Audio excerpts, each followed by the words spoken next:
आज के एपिसोड में हम बात करने वाले हैं कॉन्टिनेंटल ड्रिफ्ट और प्लेट टेक्टोनिक थ्योरी के बारे में। चलिए स्टार्ट करते हैं। सबसे पहले जानते हैं order of relief. Order of relief 3 types के होते हैं, फर्स्ट ऑर्डर, सेकंड ऑर्डर और थर्ड ऑर्डर। फर्स्ट ऑर्डर में अर्थ का सबसे बड़ा पार्ट आएगा जो है टेक्टोनिक प्लेट्स। टेक्टोनिक प्लेट्स होती हैं 2 टाइप्स की, कॉन्टिनेंटल और ओशनिक। कॉन्टिनेंटल प्लेट जो होती है वो लाइटर होती है, ग्रेनाइट रॉक से बनी हुई होती है और इसके अंदर रिच होता है सिलिका और एल्यूमिनियम। जो ओशनिक प्लेट है वो डेंसर होती है और ये डेंस बेसाल्टिक रॉक से बनी हुई होती है। फिर आता है second order of relief. Second order of relief वो लैंडफॉर्म्स हैं जो फर्स्ट ऑर्डर ऑफ रिलीफ से बन रहे हैं, यानी कि जब प्लेट्स का डाइवर्जेंस और कोलिजन होगा तो सेकंड ऑर्डर ऑफ रिलीफ बनते हैं, जैसे हिमालयन ओरिजिनी और रिफ्ट वैलीज। फिर आता है third order of relief.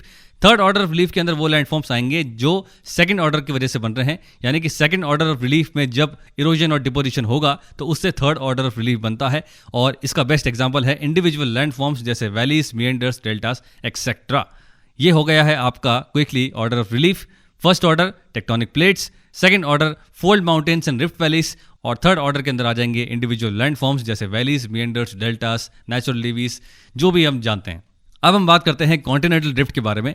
Continental drift में सबसे पहले हम बात करेंगे एफ.बी. टेलर के बारे में। एफ.बी. टेलर एक अमेरिकन जियोलॉजिस्ट, पहला अटेम्प्ट उन्होंने दिया है कॉन्टिनेंटल ड्रिफ्ट का। इनका जो कॉन्सेप्ट है उसका नाम है हॉरिजॉन्टल डिस्प्लेसमेंट हाइपोथेसिस। ये बात आपको ध्यान रखनी है। थ्योरी का नाम है ड्रिफ्ट थ्योरी या डिस्प्लेसमेंट थ्योरी, और ये जो थ्योरी है इन्होंने पब्लिश की थी 1910 के अंदर। थ्योरी का ऑब्जेक्टिव क्या था? बड़ा सिंपल सा ऑब्जेक्टिव था। वो टर्शरी फोल्ड माउंटेन्स के ओरिजिन और उसके डिस्ट्रीब्यूशनल पैटर्न बताना चाह रहे थे अपने कॉन्टिनेंटल ड्रिफ्ट थ्योरी से। जो फोल्ड माउंटेन्स हैं जो टर्शरी पीरियड में बने हैं उसका ओरिजिन और उसका डिस्ट्रीब्यूशनल पैटर्न, जैसे रॉकीज एंड एंडीज क्यों नॉर्थ साउथ अरेंजमेंट में है, और एल्पाइन माउंटेन चेन जो स्टार्ट होती है एल्प्स, कॉकसस और हिमालयन, वो क्यों वेस्ट से ईस्ट में मौजूद है। ये इनकी थ्योरी थी, सिंपल सी टर्शरी फोल्ड माउंटेन्स का इनको ओरिजिन और डिस्ट्रीब्यूशन बताना था। चलते हैं थ्योरी के कुछ की पॉइंट्स पे। तो आपको ध्यान ये रखना है कि इनकी जो थ्योरी है वो क्रिटेशियस पीरियड से स्टार्ट हुई है। Very important point, FB. Taylor की थ्योरी क्रिटेशियस पीरियड में स्टार्ट हुई है, ठीक है। उसके बाद अपनी थ्योरी में इन्होंने 2 लैंडमार्क्स बताए हैं जो आप जानते हैं। पहला है लोरेशिया जो नॉर्थ पोल पे था और दूसरा है गोंडवाना लैंड जो साउथ पोल पे था। डिस्प्लेसमेंट भी इन्होंने 2 टाइप के बताए हैं। जो कॉन्टिनेंट्स हैं या तो इनका इक्वेटर की तरफ डिस्प्लेसमेंट हुआ है या वेस्टवर्ड डिस्प्लेसमेंट हुआ है। जब कॉन्टिनेंट का डिस्प्लेसमेंट इक्वेटर की तरफ हुआ तो उससे फोल्ड माउंटेन्स बनते हैं, और वो एल्पाइन चेन वाले माउंटेन्स हैं जैसे हिमालयन माउंटेन्स, कॉकसस और एल्प्स। ये एक पूरी चेन है, हम जानते हैं, जिसे मिड वर्ल्ड कॉन्टिनेंटल बेल्ट भी कहा जाता है। जब कॉन्टिनेंट्स का वेस्टवर्ड डिस्प्लेसमेंट हुआ तो उससे रॉकीज और एंडीज बनते हैं, ठीक है।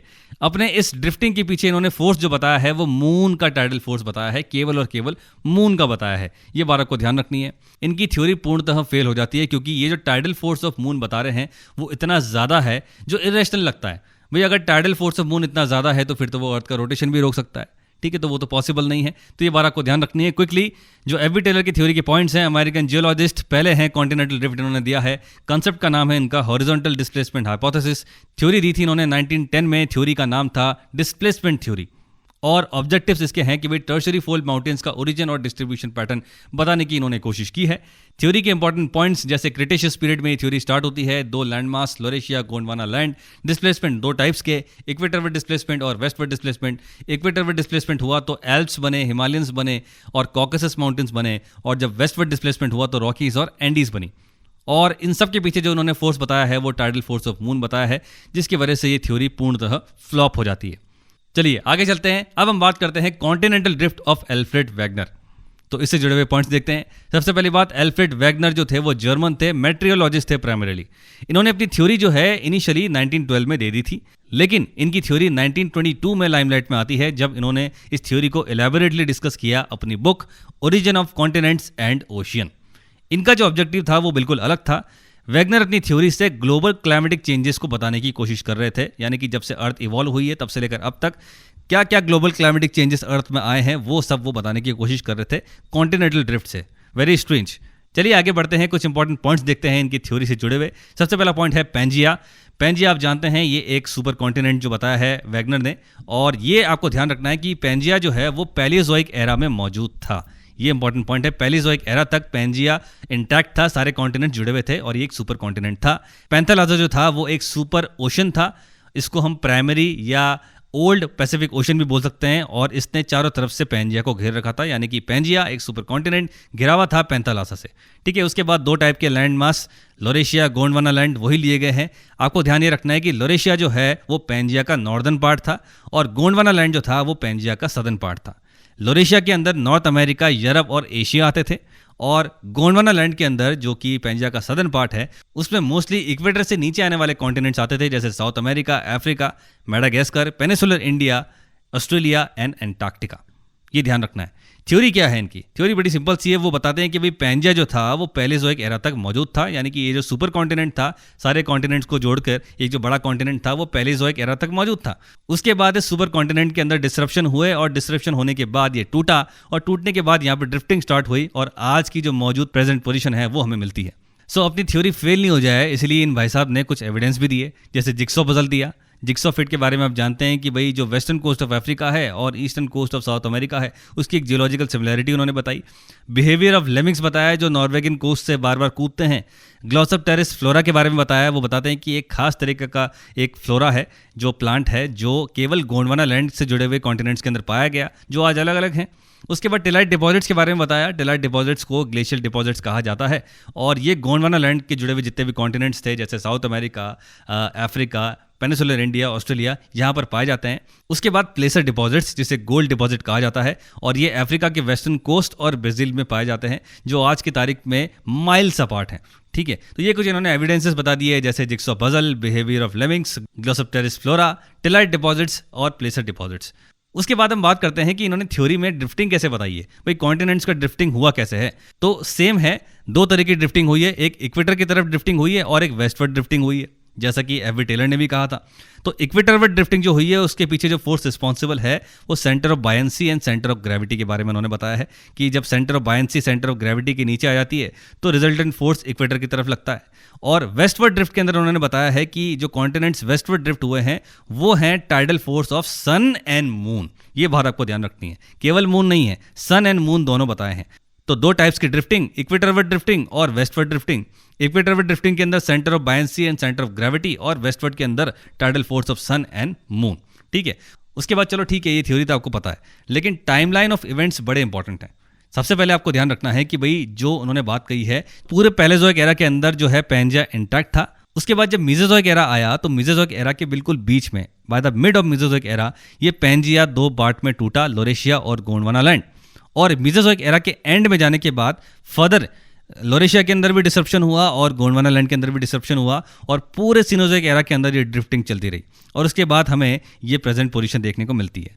तो ध्यान आपको ये रखना है कि जो रिसेंट जो हमें जो यंग फोल्डेड माउंटेन्स देखने को मिलते हैं वो सिनोजोइक एरा में बने हैं, यानी कि जो हिमालयन ओरिजिनी है वो बिल्कुल रिसेंट है, 10 मिलियन ईयर्स अगो ये हुआ है, और ये पूरा सिनोजोइक एरा के अंदर हुआ है। तो टाइमलाइन क्या हुई, पैलेजोइक एरा के अंदर पूरा पैंजिया इंटैक्ट था, मिड मेसोजोइक एरा के अंदर ये पैंजिया टूटा लोरेशिया गोंडवाना लैंड में, और उसके बाद एंड ऑफ मेसोजोइक एरा के अंदर लोरेशिया के अंदर भी डिसरप्शन हुआ और गोंडवाना लैंड के अंदर भी डिसरप्शन हुआ, और उसके बाद पूरे सिनोजोइक एरा के अंदर ये ड्रिफ्टिंग चलती रही, और प्रेजेंट हमें स्टेट मिलती है।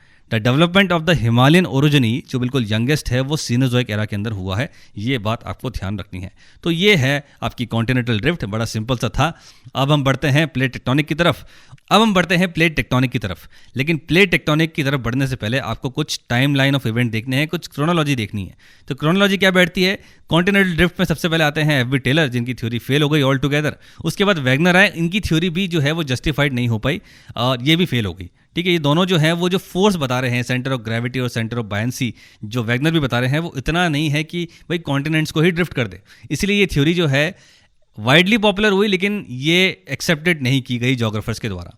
उसके बाद 2 बड़ी इंपॉर्टेंट थ्योरी आती है 1930s में और 1960s में। एक है convective current theory of Arthur Holmes और sea floor spreading theory by Harry Hess. ये जो 2 थ्योरी है ये बेस बनती है प्लेट टेक्टोनिक का, ये बात आपको ध्यान रखनी है। कन्वेक्टिव करंट थ्योरी आप जानते हैं, अर्थ के मेंटल के नीचे कन्वेक्टिव करंट चल रही है, एक सर्कुलर फ्लो है, और ये जो है अर्थ की प्रीमोडियल हीट से जो है बन रहा है, जिसकी वजह से जो मैग्मा नीचे मौजूद है उसका भी एक सर्कुलर मूवमेंट होता है। ये है कन्वेक्टिव करंट थ्योरी, 1930s में आर्थर होम ने दी थी। उसके बाद जो सी फ्लोर स्प्रेडिंग है वो हैरी हेस ने बताया है। वो कहते हैं कि भाई मिड ओशनिक रिजेस जो हैं, यानी कि पूरे ओशन के बीच में जो मिड ओशनिक रिजेस हैं वहाँ पर कॉन्टिन्यूसली न्यू ओशनिक क्रस्ट बन रही है और उससे ओशन फ्लोर जो है वो बढ़ रहा है। ये थ्योरी भी एक्सेप्ट हो गई क्योंकि इसके एविडेंसेस मिल गए, पैलियोमैग्नेटिज्म वाले एविडेंसेस मिल गए, तो ये भी एक्सेप्ट हो गई। फिर इन दो थ्योरी को आधार मानते हुए प्लेट टेक्टोनिक थ्योरी आई है। तो ये बात आपको ध्यान रखनी है। पहले है continental drift of F B Taylor, उसके बाद एल्फ्रेड वेगनर, फिर आता है आपका आर्थर होम्स, उसके बाद sea floor spreading and then finally you have plate tectonic theory. चलिए प्लेट टेक्टोनिक थ्योरी से जुड़े हुए कुछ इंपॉर्टेंट पॉइंट्स। पहला है कि भाई जो प्लेट वर्ड है वो जेटी विल्सन ने 1965 में दिया है। उसके बाद मैकेंजी और पार्कर ने क्या किया, इसमें ये पूरी थ्योरी को ऑल टुगेदर जो है पुट फॉरवर्ड कर दिया 1967 में, और मॉर्गन का भी इसके अंदर नाम आता है 1968 में, इनका भी कुछ कंट्रीब्यूशन इसके अंदर है। लेकिन प्लेट टेक्टोनिक थ्योरी का जो बेस है वो है आर्थर होम्स और सी floor spreading bye Harry Hess. ये बात को ध्यान रखनी है। चलिए देखते हैं कुछ important points plate tectonic theory से जुड़े हुए। तो भैया प्लेट टेक्टोनिक थ्योरी बोलती है कि जो अर्थ का लिथोस्फीयर है, लिथोस्फीयर मतलब crust and the upper mantle, वो डिवाइडेड है कुछ डिफरेंट प्लेट्स के अंदर, और ये जो प्लेट्स हैं ये फ्लोट करती हैं एस्थेनोस्फीयर पे और ये हॉरिजॉन्टली मूव करती हैं प्लेट्स। ये बात आपको ध्यान रखनी है। यानी कि अर्थ जो है lithosphere, crust and the upper mantle, वो कुछ प्लेट्स के अंदर डिवाइडेड है। ये प्लेट्स एस्थेनोस्फीयर के ऊपर फ्लोट करती है हॉरिजॉन्टली। ये बात आपको ध्यान रखनी है। अब प्लेट जो है वो दोनों ने बता दी कि भाई वो दोनों हो सकती है, यानी कि वो कॉन्टिनेंटल भी हो सकती है, प्योरली कॉन्टिनेंटल भी हो सकती है, प्योरली ओशनिक भी हो सकती है। लेकिन एक और इन्होंने बताया कि कॉम्बिनेशन भी हो सकता है, वो आधी कॉन्टिनेंटल हो सकती है और आधी ओशनिक हो सकती है, ऐसा भी पॉसिबल है। तो एग्जाम में कई बार स्टेटमेंट्स आते हैं कि भाई plate can be continental, yes it is true, plate can be oceanic, yes it is true, it can be a combination of both, then also it is true. ठीक है, तो according to plate tectonic theory plate जो है वो 7 type की हैं। जितने भी 7 बड़े कॉन्टिनेंट्स हैं उनके नाम पे प्लेट आ गई है, जैसे Antarctica plate, north American plate, south American plate, Pacific plate ocean के नाम पे दे दी एक, और इंडो ऑस्ट्रेलियन प्लेट, और अफ्रीकन प्लेट, और यूरेशियन प्लेट। ये इस तरह की 7 प्लेट्स हैं। और फिर माइनर प्लेट्स तो बहुत सारी हैं, 8 एक करीबन कुछ माइनर प्लेट्स हैं, जैसे नास्का प्लेट है, कोकोस प्लेट है। ठीक है, अब इस थ्योरी में जो फोर्स रिस्पॉन्सिबल है, अभी तक हमने देखा कि भाई कोई टाइडल फोर्स ऑफ मून बता रहा है, कोई tidal force of sun and moon बता रहा है। प्लेट टेक्टोनिक थ्योरी में ये जो प्लेट्स का मूवमेंट है, इसके पीछे कौन सा फोर्स रिस्पॉन्सिबल है? तो ये जो मैंने स्टार्टिंग में कहा था कि भाई आधार बनता है convective current theory of Arthur Holmes, वो यहाँ पर आपको देखने को मिलेगा। तो according to plate tectonic theory जो प्लेट्स का मूवमेंट हो रहा है वो कन्वेक्टिव करंट की वजह से हो रहा है, कन्वेक्टिव फ्लो की वजह से हो रहा है, जो अर्थ के मेंटल में चल रही है। ठीक है, ये बात आपको ध्यान रखनी है। जब ये मैग्मा जो है जब ऊपर की तरफ बढ़ता है और एक सर्कुलेटरी मूवमेंट बनाता है, उससे क्या होगा, एक तरीके का इनर्शिया पैदा होता है, एक टेंडेंसी बनती है जिसकी वजह से प्लेट जो है वो फ्लोट करती हैं। ठीक है, अब हम बात करते हैं प्लेट बाउंड्रीज के बारे में। आप जानते हैं डाइवर्जेंट बाउंड्रीज तो आप जानते हैं, लेकिन इनके अदर नेम्स भी आपको याद रखने पड़ेंगे। तो डाइवर्जेंट बाउंड्री वो है जहां पर प्लेट्स ऑपोजिट डायरेक्शन में जा रही हैं। डाइवर्जेंट बाउंड्री को कंस्ट्रक्टिव बाउंड्री भी कहा जाता है, क्योंकि नीचे से जब डाइवर्जेंस होगा तो नीचे से नया मैग्मा ऊपर की तरफ आएगा। ठीक है, और वो नई क्रस्ट बनाएगा, ओशनिक क्रस्ट बनाएगा, इसलिए इसको कंस्ट्रक्टिव प्लेट बाउंड्री कहा जाता है। इसको एक्रेटिंग बाउंड्री भी कहा जाता है, ACCRETING, ये बात आपको ध्यान रखनी है।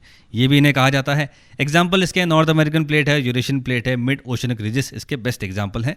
उसके बाद है कन्वर्जन प्लेट बाउंड्रीज, जहाँ पर 2 प्लेट्स सेम डायरेक्शन में आती है और कोलाइड करती है, जिसमें हैवियर प्लेट जो है वो नीचे चली जाती है और लाइटर प्लेट इसके ऊपर चली जाती है, और यहाँ पर बनते हैं सबडक्शन जोन, जिसे वडाटिव बेनियफ जोन भी कहा जाता है। इंपॉर्टेंट ध्यान ये रखना है कि भी कन्वर्जेंट प्लेट बाउंड्री को डिस्ट्रक्टिव बाउंड्री और कंज्यूमिंग बाउंड्री भी कहा जाता है। ठीक है, एग्जाम्पल इसके हो गए नॉर्थ अमेरिकन प्लेट और नास्का प्लेट जब मिलती हैं तो आपके एंडीज माउंटेन्स बनते हैं। इंडियन प्लेट यूरेशियन प्लेट जब कोलाइड करती है तो आपकी हिमालयन ओरिजिन बनती है। ठीक है, एक और मजे की बात यह है कि भाई कन्वर्जेंस जो है वो तीनों टाइप का हो सकता है, 2 ओशनिक प्लेट के बीच में, 2 कॉन्टिनेंटल प्लेट्स के बीच में, या एक कॉन्टिनेंटल और एक ओशनिक प्लेट के बीच में। तो इंपॉर्टेंट ध्यान ये रखना है, ये तीनों टाइप के जो कन्वर्जेंस हैं इनसे अलग अलग टाइप्स के आपको फीचर्स देखने को मिलेंगे। जब 2 ओशनिक प्लेट्स टकराएंगी तो वॉल्केनिक आइलैंड आर्क्स बनेंगे, यानी कि वॉल्केनिक आइलैंड बनेंगे, ट्रेंचेस बनेंगे। ट्रेंचेस कब बनते हैं? जब 2 प्लेट टकराएगी, हैवियर प्लेट नीचे चली जाएगी, सबडक्शन जोन जहां बनते हैं वहां ट्रेंचेस बनते हैं। आइलैंड की चेन बनेगी जिसे आर्किपेलागो कहा जाता है, जैसे फिलिपिन और जापानीज आइलैंड जो हैं वो इसके एग्जाम्पल हैं। जब एक कॉन्टिनेंटल प्लेट और एक ओशनिक प्लेट टकराएगी तो फोल्ड माउंटेन्स बनेंगे, जैसे रॉकीज एंड एंडीज, और ट्रेंचेस तो बनने ही क्योंकि कन्वर्जेंस हो ही रहा है, और वॉल्केनिक आइलैंड आर्क्स तो बनेंगे। लेकिन फोल्ड माउंटेन्स यहाँ पे देखने को मिलते हैं, एक कॉन्टिनेंटल और एक ओशनिक टकराता है। उसके बाद जब कॉन्टिनेंटल 2 प्योरली कॉन्टिनेंटल प्लेट टकराती हैं तो भी फोल्ड माउंटेन्स हमें देखने को मिलते हैं। बेस्ट एग्जाम्पल इसका है मिड वर्ल्ड कॉन्टिनेंटल बेल्ट, जिसमें आपका एल्प्स आ गया, यूराल्स आ गया, एपेलेशियंस आ गया, एटलांटिस माउंटेन्स आ गया और the mighty youngest Himalayan mountain chain आ गया है। ये बात आपको ध्यान रखनी है। तो ये बात आप ध्यान रखेंगे, 3 टाइप्स के कोलिजन होते हैं, ओशनिक ओशनिक, कॉन्टिनेंटल ओशनिक और कॉन्टिनेंटल कॉन्टिनेंटल। उसके बाद तीसरे टाइप की जो बाउंड्री है वो है ट्रांसफॉर्म बाउंड्री, जिसे कंजर्वेटिव बाउंड्री कहा जाता है। ये बड़ा इंपॉर्टेंट है, आपको ध्यान रखना है, कंजर्वेटिव बाउंड्री। और इसका जो बेस्ट एग्जांपल है वो है सैन एंड्रियास फॉल्ट, जो नॉर्थ अमेरिकन प्लेट और पैसिफिक प्लेट ट्रांसफॉर्म मूवमेंट जब दिखाती है तो सैन एंड्रियास फॉल्ट्स बनते हैं। इंपॉर्टेंट पॉइंट यहाँ पे ये है कि जो ट्रांसफॉर्म बाउंड्री है, यहाँ पर 2 टाइप्स के मूवमेंट होते हैं और ये कई बार एग्जाम में क्वेश्चन आता है। जब ट्रांसफॉर्म मूवमेंट लेफ्टवर्ड हो रहा है तो वो सिनिस्ट्रियल है, ठीक है, उसको सिनिस्ट्रियल मूवमेंट कहा जाएगा। और जब ट्रांसफॉर्म मूवमेंट राइटवर्ड हो रहा है तो उसे डेक्स्ट्रल मूवमेंट कहा जाएगा। ये बात को ध्यान रखनी है। याद करने का तरीका, आपने देखा होगा एक कार्टून आता था डेक्स्टर, ठीक है, डेक्स्टर एंड इट्स लेबोरेटरीज नाम से कार्टून आता था। तो डेक्स्टर जो है वो एक साइंटिस्ट था छोटा, और साइंटिस्ट हमेशा राइट चीज़ करते हैं, तो राइट से डेक्स्ट्रल आप ऐसे याद रख लेंगे, राइट डेक्स्ट्रल, ठीक है, और उसका उल्टा तो आपको याद हो ही जाएगा, सिनिस्ट्रियल लेफ्ट। ये बात आपको ध्यान रखनी है। तो ट्रांसफॉर्म मूवमेंट भी हो गए 2, सिनिस्ट्रियल और डेक्स्ट्रल। ये बात आपको ध्यान रखनी है। और ये हमने कर लिया है आज का एपिसोड कंप्लीट। स्पीड थोड़ी सी फास्ट है क्योंकि इसका नाम है super fast revision of geography, and I hope आपको ये सारे पॉइंट समझ में आए होंगे। अगर आपको इससे कोई भी बेनिफिट मिलता है, अगर आपको पसंद आ रहा है, प्लीज़ मुझे फीडबैक दीजिए, पर्सनल मैसेज कीजिए, इस पॉडकास्ट को ज़्यादा से ज़्यादा लोगों तक पहुंचाइए, और फॉलो बटन दबा के आप बेल आइकन को भी प्रेस कर सकते हैं ताकि हर बार जब आएगा पॉडकास्ट तो आपको इत्तला कर दिया जाएगा। थैंक यू सो मच, मिलते हैं इन द नेक्स्ट एपिसोड।